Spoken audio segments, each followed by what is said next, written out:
You're listening to the HFPA in Conversation with Gillian Anderson.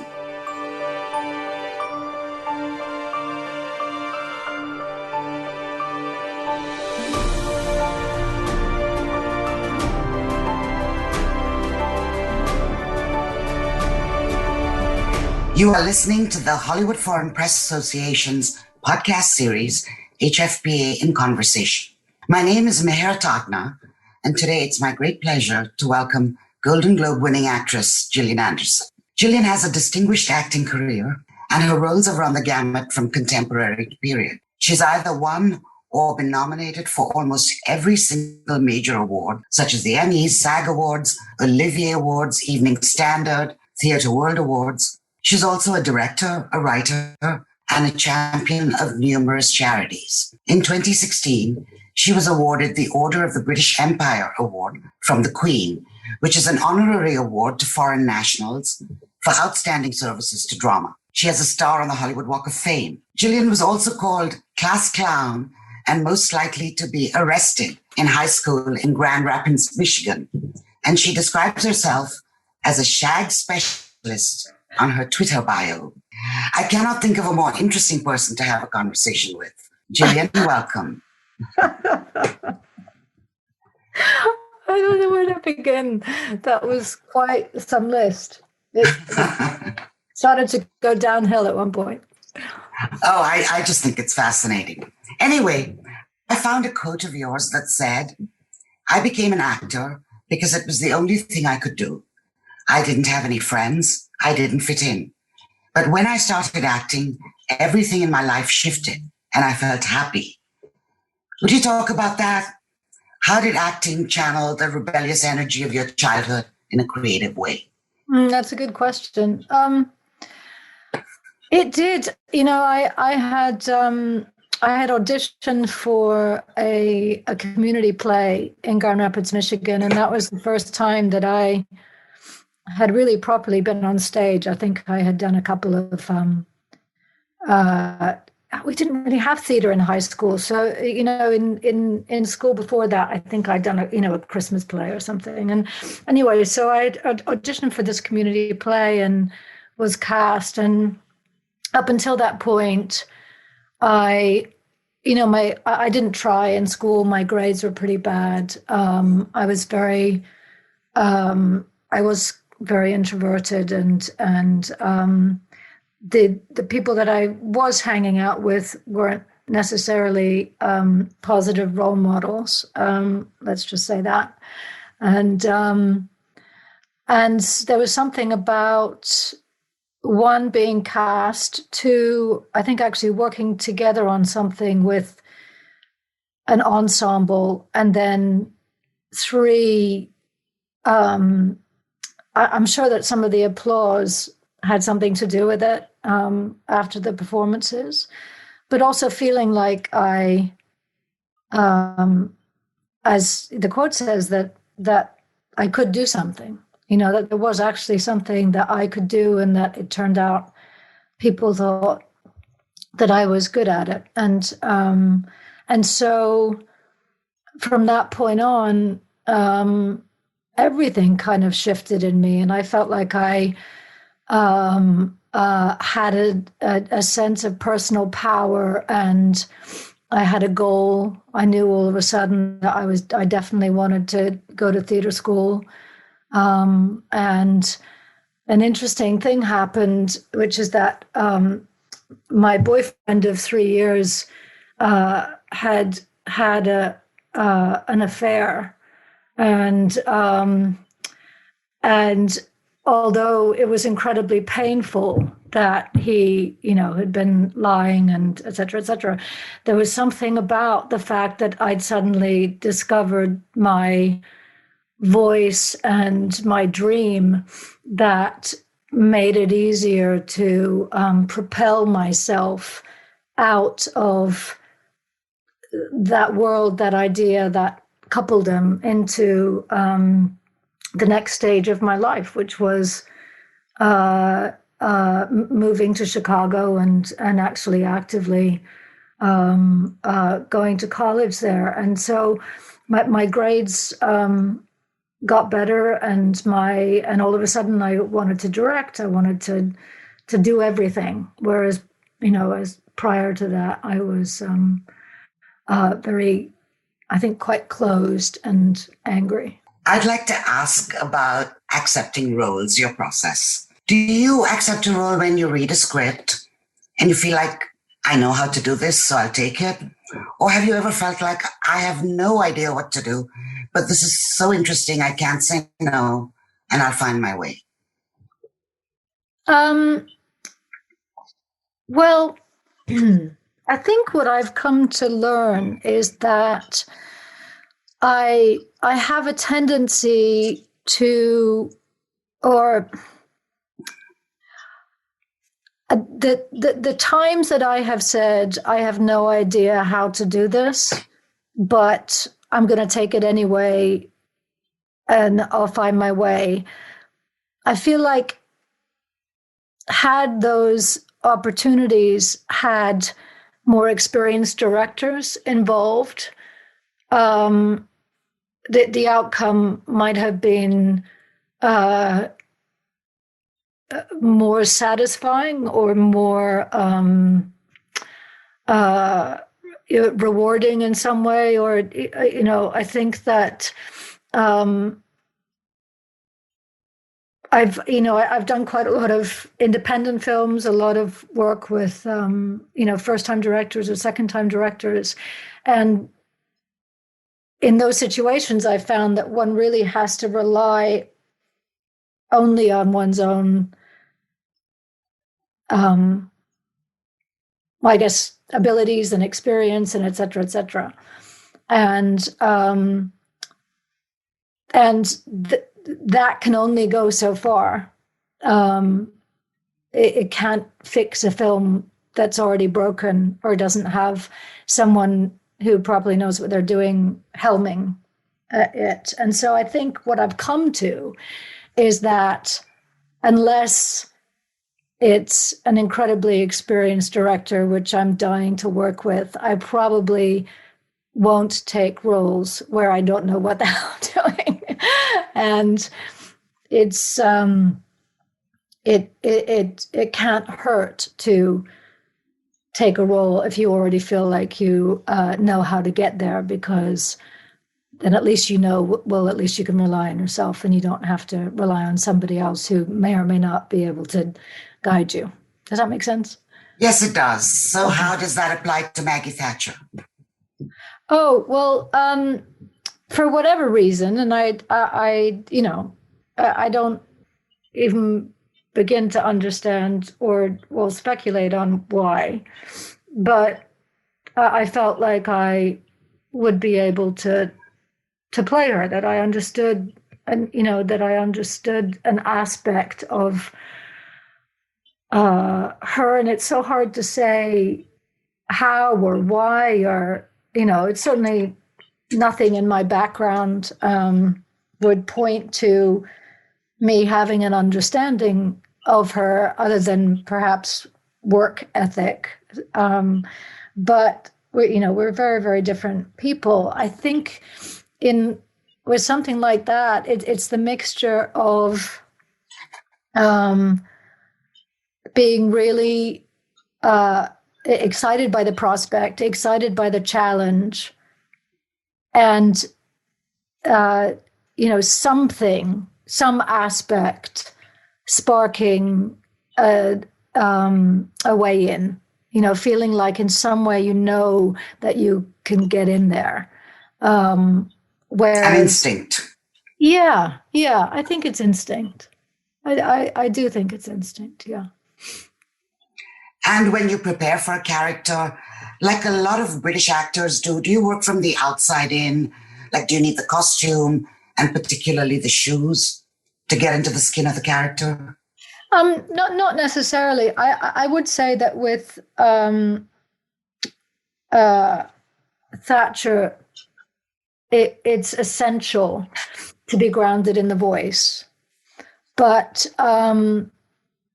for me, really, the beginning was in going back to her beginning, and and understanding who she was from, a very young girl, and the environment that she grew up in, and what motivated her. And so if it were just voice, I don't feel like it would necessarily have felt deep enough.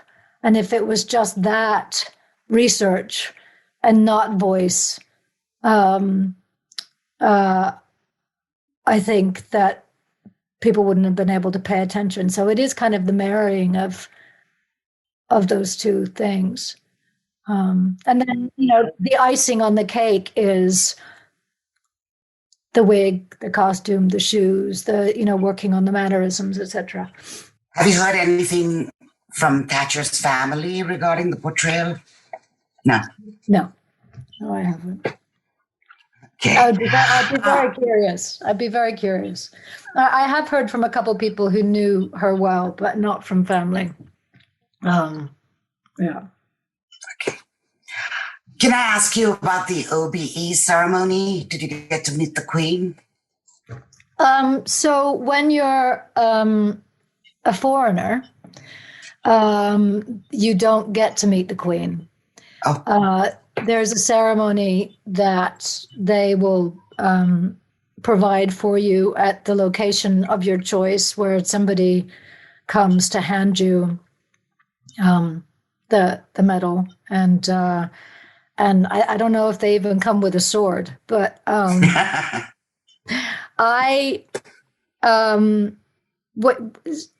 someone wanted to throw a dinner for me before Christmas around it. And in order for that to happen and for the medal to be there, we needed to ask for it early. So they sent it to me in the mail. So there wasn't much ceremony involved, except the dinner was lovely and surrounded by friends. So you've never met the Queen? Oh, I have met the Queen a few times, but not for that. Anything stands out in meeting her? What is she like? Well, she's even shorter than I am, which is something. And she appears to know a lot about everyone that she comes into contact with. She has a little bird on her shoulder that whispers to her, and she's, done it, I don't know how many millions of times. And she famously has a very good sense of humor. Let's go back to the beginning of your career and one of your most famous roles, 9 years on the X-Files. I know you've probably answered hundreds of questions about that, but there's one thing that isn't widely known, and that is that you had to fight for equal pay with David Duchovny in an absolutely equal role, and it took 3 years before you got it. This was way before the conversations about wage parity were mainstream. So can you talk about that? Well, I mean, just to say that there has been quite a lot written about that, particularly because I had to do it twice, and the second time was within the last, I think, 5 years, which was more shocking than the first time. And the first time it happened, just to be clear, I didn't work towards it for 3 years. I was in the third year, or at least negotiating to do the third season, when my representatives said, okay, enough already. She's been paid whatever it was, a quarter or less of what David was being paid, which, absolutely made sense at the time, because I came from doing literally nothing in front of the camera. And he had just done a film with Brad Pitt and Juliette Lewis and was on the verge of becoming a movie star. And so, and he was the first one cast. And so it did make sense for the first while. But after it became really clear that it was, as you said, a two-hander, and we were doing an equal amount of work.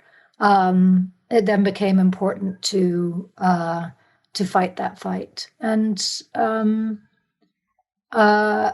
we won. Good. What are your best memories of working on the show?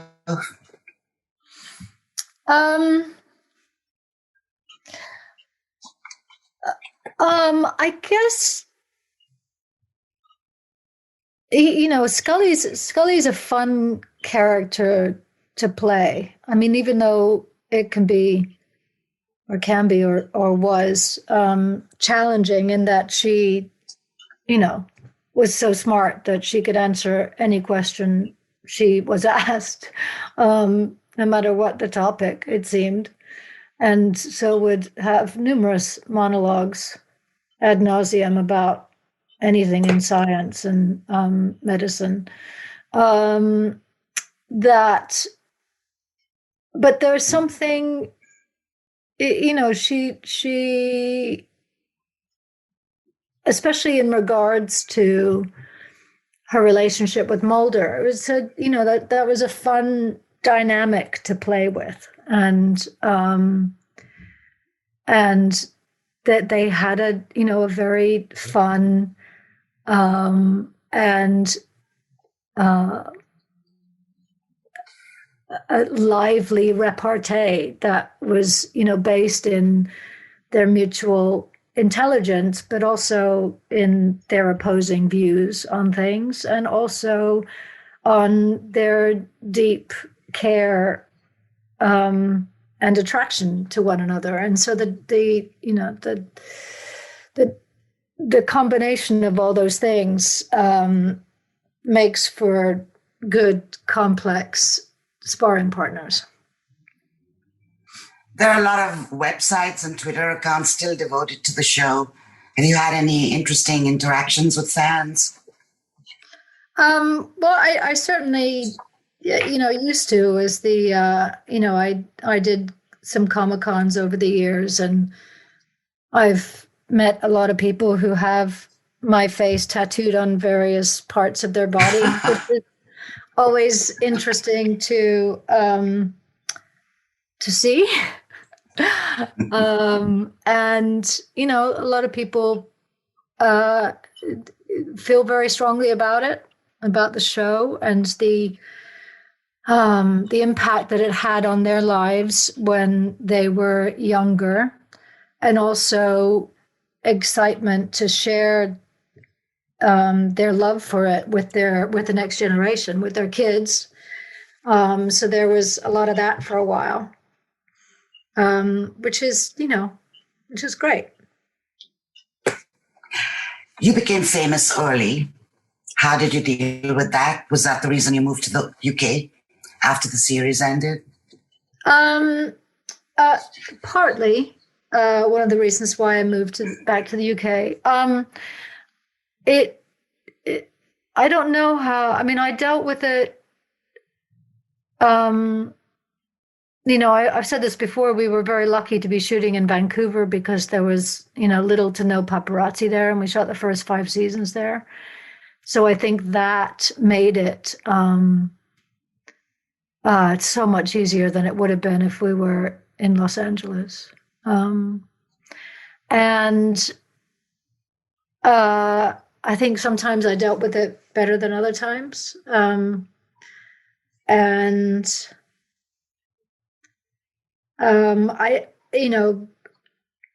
Firstly, when I was growing up and we moved to the States from the UK, we were always going to move back. And we never did. We still had a flat and we would come visit, but we never moved back. And I really loved London, and I had a dream of doing theater over here. And I think because, the intensity of working on an American network television show for so long felt, by the end, it felt very toxic. And it felt like I needed to do something, completely different. And so, first of all, I took myself to Africa for about 5 weeks, I think. And then I came to London and did a play. And those two things felt like they shook quite a few of the,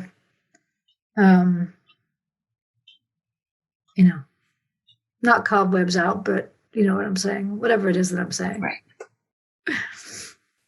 After you finished with The X-Files, what were the roles you played that were the turning points in your career? Definitely Bleak House, I think. That was an early one that came my way. That was a huge gift, both creatively and just in terms of my career and showing people in the industry that I could do something very, very different from The X-Files. And I think some of the theater that I did was were big turning points just for me in terms of reaching for goals that I'd had for a long time, and actually following through with a couple of my dreams. And I think, it's almost everything. Well, that's not entirely true, but there's a lot of things along the way, whether it's Great Expectations or then The Fall, or not really so much the films that I've done, but a lot of the telly that I've done over here. I feel like I've learned a great deal from, and they've been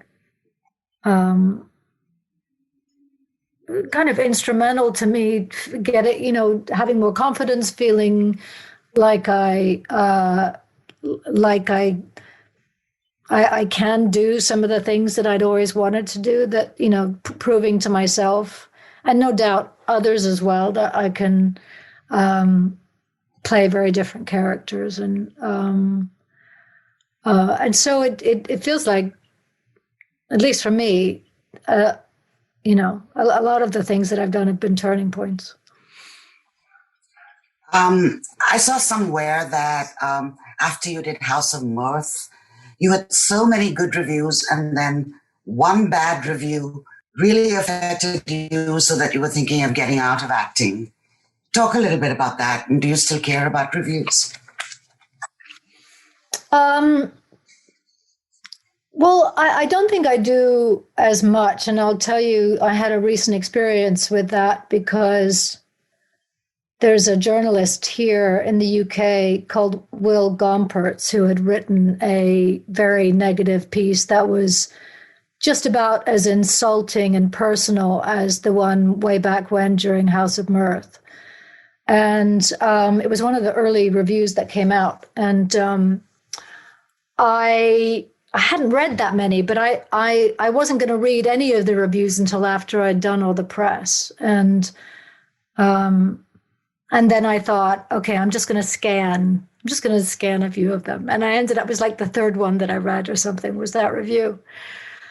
And whereas back in the 90s, I guess it would have been, when I did House of Mirth, that review, which was also personal, really took me down. It really affected my self-esteem and my sense of myself as an actor, and I felt hurt, and it took a lot of convincing. I think. I mean, I didn't. On the one hand, I didn't have much of a choice because I was bound by contract to keep going in the X-Files. But I think whether it was over time or that I just let it pass or roll off me or cared less or whatever, I did, move through that hurt. But recently, the one that was relating to Thatcher, It took half a day, maybe half a day of it rattling around in my head, and I don't think it affected my self-esteem, and I don't think it certainly didn't make me think about quitting the industry. But I think to me, it actually, everyone is welcome to an opinion. That's his opinion, and potentially the degree to which it was personal and hurtful says more about him necessarily than it does about me. But also, to each his own. He's welcome to his, and that's kind of how my attitude is today. I showed up. I did the best that I felt like I could. I prepared within an inch of my life, and after that point, it really is. And I've learned this along the way. One has to let go and just let go of the results. And even if one fails in the majority of people's eyes, if you feel yourself that you did as well as you could do, then that feels better than only half committing to it, perhaps, in so as not to fail. And so I'd say I have a different perspective on all of that than I used to. You've also had a pretty remarkable stage career. Every serious actress must want to play Blanche or Nora in A Doll's House, something that you've done. So what does being on stage give you? How is that important? Well, it's very, very, very different than doing film or television work. Excuse me. And I think the more I do theater, the more I appreciate what it's like to revel in the live experience and the relationship between performer and audience. And that it's so unique that and there's something almost divine in it. And I think I didn't really truly understand how special, or it's almost like a I don't know, because there's so much fear, at least for me, there's so much fear attached to it at the same time. It feels like such a dangerous line to walk. And there's something about that too that adds to the electricity. And so that element of it really appeals to me. And I think with Streetcar was the first time that I properly learned to play with it and to take advantage of it and to have fun with all aspects of that dance. And so therefore then afterwards in doing All About Eve, which is a much lighter play and much, it takes a lot less out of one than Blanche certainly does. And so it was just a joy in that sense. It really felt like a wonderful gift. And so that's kind of how I feel about theater today. Whereas if you'd asked me a few years ago, I probably would have spoken more about my fear of it. Even though I continue to do it, I probably would have spoken more about my the more complex relationship that I have with it. What's on your bucket list? Any particular roles, any particular directors you'd like to work with? Oh my gosh, there's so many directors I'd like to work with. No, I think just, there's a lot of different kinds of women that I haven't had an opportunity to play yet. And so it's more about that, I think. And to do it, being guided by, directors that I respect and that are good at guiding and talented, and it doesn't even. What kind of women? So many different kinds of women. For instance, I've never really played a particularly shy woman before. All of the women that I play are, very bolshy and assertive, and some of them have very big egos and have big jobs and are, responsible for a lot of people, and or even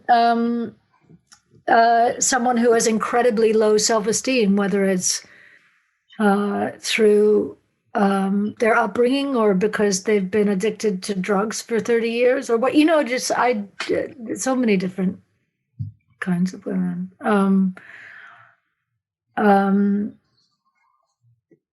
But I'm intending to focus a lot more on film over the next little while, and that I find just that in and of itself is exciting to me. What's the best and worst part about quarantine?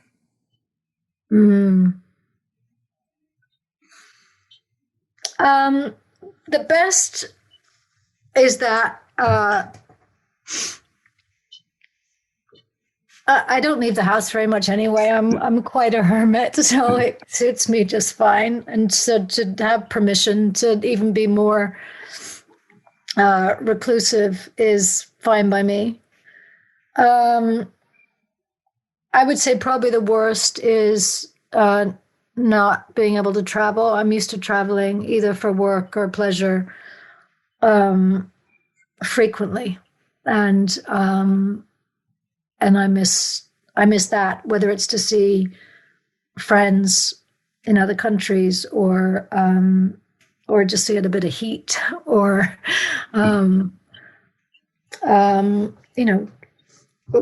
there were a couple of projects that I was attached to before the first lockdown that got pushed and may never see the light of day again, and those types of things.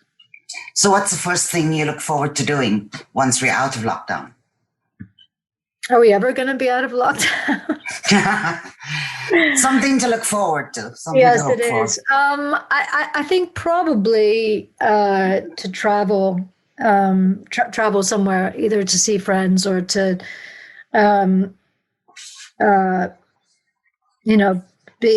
be in some kind of weather that's above 3 degrees. Okay. You're also an author. Talk about the Earth End Saga trilogy. Is that ever going to be made into a movie?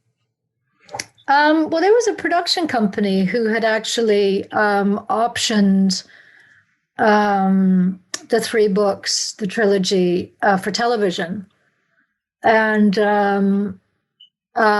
they went a certain distance with it for a while, and then I don't think anything came of it with them. Haven't really talked about that in the last little while with my co-author Jeff Rovin. It's certainly, it's very visual, multicultural sci-fi tale, and would be fun for someone to do, but don't think it'll ever be something that I will make happen. I think it would be, someone coming in from the outside to man that ship. Any plans for more books? Not at the moment. No. Does anything keep you up at night? Um, I think if my kids are unwell in any way, either troubled in some way, either physically or emotionally, that keeps me up at night. If you had 24, I beg your pardon. No, that's it. That's all I was going to say. If you had 24 hours to do whatever you wanted, no limits, what would you do? Oh my gosh. 24 hours. Okay. No, not lockdown. Not 24 hours to do anything.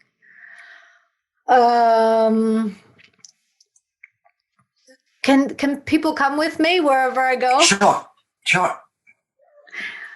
Well, I'd probably take my kids to a place that they were dying to go that we had to cancel in the summer. Any place in mind? Well, there's a place in Canada where they get to do that. They're obsessed. Two of them are obsessed with something, and it would be to do that thing. And so I would probably want to facilitate for that for them somewhere in Canada. Okay. If you had $1 million to spend in a day, what would you spend it on? In a day. I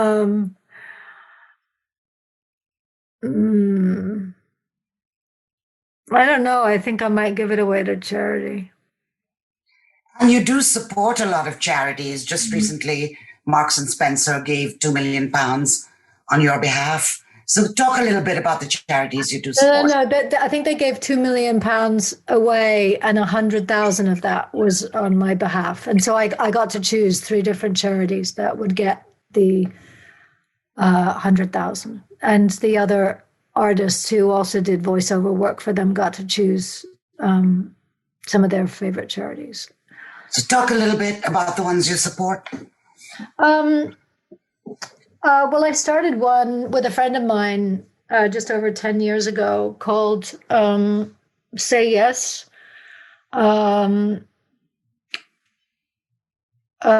which works with youth in South Africa and with mentors, encouraging people to donate their time as mentors to youth that are struggling in one form or another. And in South Africa, when kids have been in a hostile type situation where they haven't, they've either been sent because they lived on the streets, or they've been sent because it's been unsafe in their homes, or whatever the reason they've arrived there.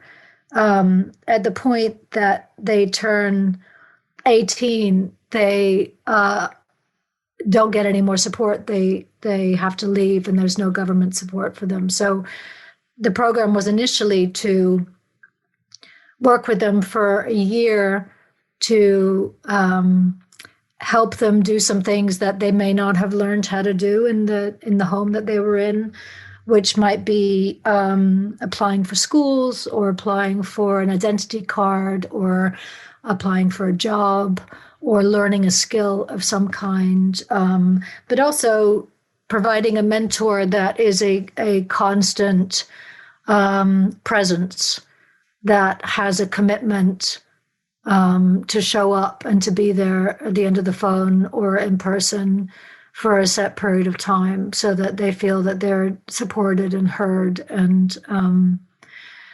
anyway, so interestingly, during lockdown, there's been a lot of new mentors who've signed up from around the world to do it remotely, because everybody's doing things remotely these days. That and also with some of the donations that we've gotten, we've been able to buy inexpensive phones for a lot of the youth, so that they can actually have access over the phone to their mentors. And and whether it's setting appointments to meet them or setting phone calls or whatever. So it was a very positive outcome of at least the first lockdown, that a lot of people who suddenly had a lot of time on their hands signed up and went through the process and followed through with the protocol in order to become a mentor to youth in another country like Cape Town. That sounds fantastic. Yeah. If we could live in your head for 24 hours, what would we learn?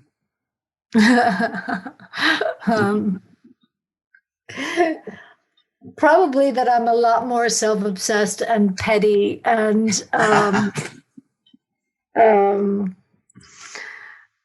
childish than I reveal on the outside. Aren't we all? What's the last book you read? Oh, well, I've got 3 going at the minute, actually. Oh, God, but I'm only going to remember. So I'm reading Shuggie Bain, and I'm reading, oh my gosh, what are the other 2? I can't remember. So let's say Shuggie Bain. Okay. The last TV show you enjoyed? I am currently binging The Bureau, which is a French Algerian production, which is, I think, 5 seasons long, and I've only just discovered it, but it's very, very good. And enjoying that very much. The last film you saw? Oh, I just saw, what did we, Nomadland. Okay. Yeah, wonderful. I liked the director's previous film, The Rider. I really, really liked a lot, and I love Frances McDormand. What's been the best meal of your life? I think I had it last night, or at least I told my daughter. I told my daughter that because I've been doing a juice fast, and I was so hungry yesterday that I ended up having a piece of salmon and a salad for dinner, and it was the best thing I've ever tasted in my life. What would you tell your 10-year-old self? 10-year-old self? Oh my God. Just say no. Expand on that a little. No. No, okay. No. Who's the person you admire the most?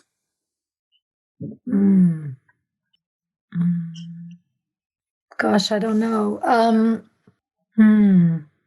There's been so many, particularly women this year. But I was just reading some material about sex-trafficked girls, young girls, and I've done some work in the past around trying to raise awareness and particularly supporting a couple of organizations or NGOs that help to free them and do different kinds of post-traumatic stress work with them. And so I guess, I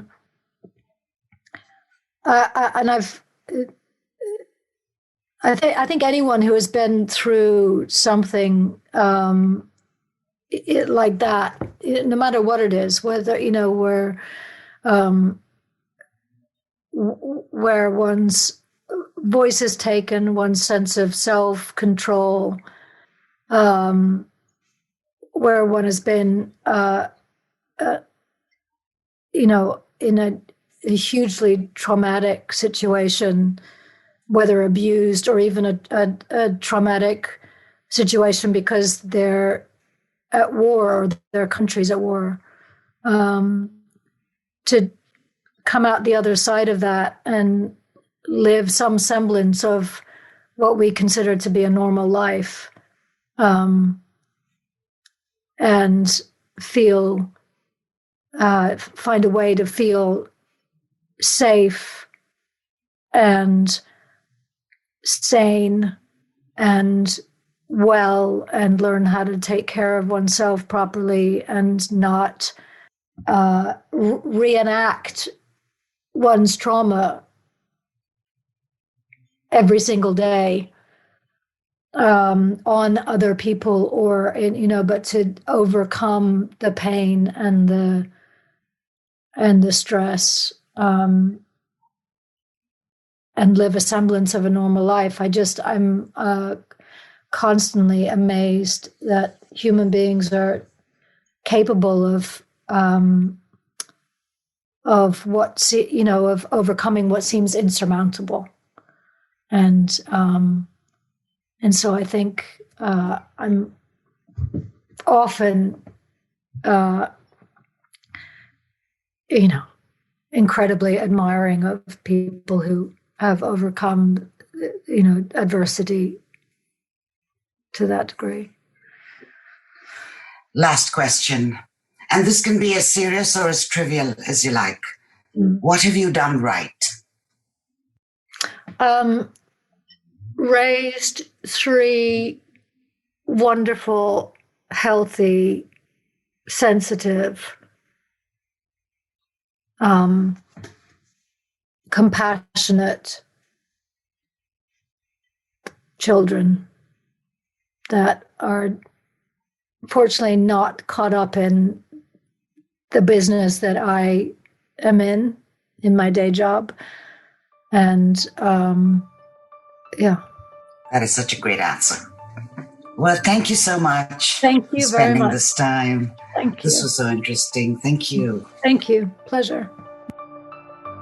Thank you for listening to the HFPA in Conversation. This episode was hosted by Meher Tatna. Our show is executive produced by Kirpi Wimonen, produced by Paula Abu-Jaudi and Matt Smith. Editing by Matt Smith. Theme song by Cameron Chambers for the HFPA. Logo by Jason Little for the HFPA. The HFPA in Conversation is a production of the Hollywood Foreign Press Association, which owns all rights to the recording.